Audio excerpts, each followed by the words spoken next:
Hello everyone, my name is Akanksha Mane and I am a student of Dixon classes. So today we are going to learn about cells. We will start from the definition of cell. A cell is defined as the smallest basic unit of life that is responsible for all of life's processes.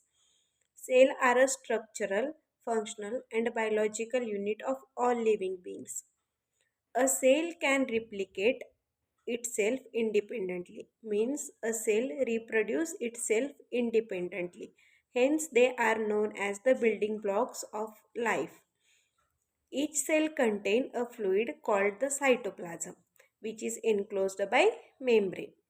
Also, cytoplasm contain many biomolecules like proteins, nucleic acid, and lipids.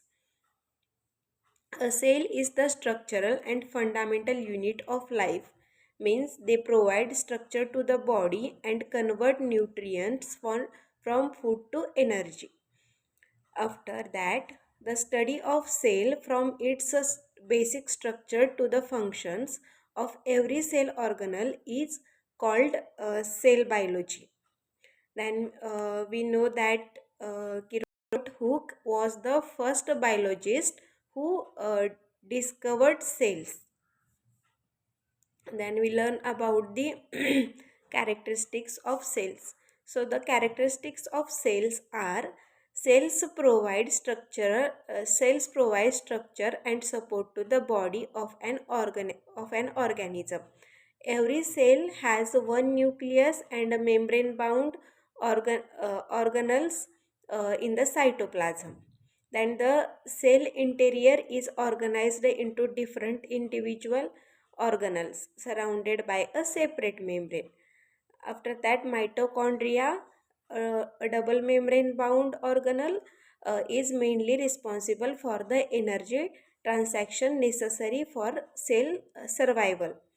Then we uh, then we learn about the types of cells. So the various types of cells perform different function, but based on the cellular structure there are two types of cell: prokaryotes and eukaryotes.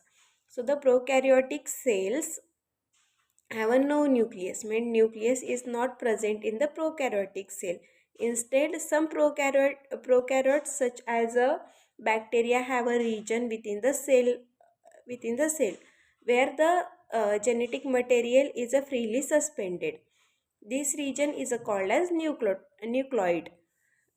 They all are a single-celled microorganisms.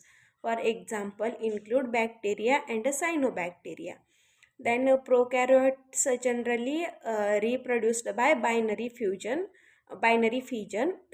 uh, from a form of asexual reproduction.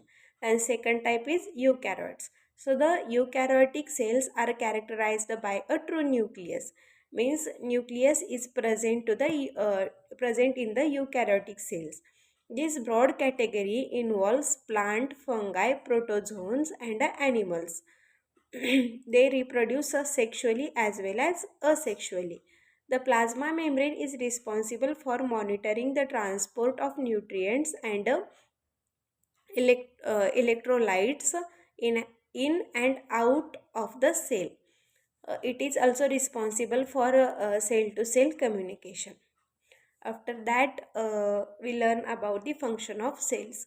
So the a cell performs major functions essential for the growth and development of an organism. There are some important function of cells are provides support and a structure, then facilitate growth, mitosis, also allows transport of substances, energy production, and aid in reproduction through the process called mitosis and meiosis. After that, when we see the components of cell structure, so the component of cell structure are the cell wall, cell membrane, cytoplasm, nucleus, and cell organelle. So these are the components of cells.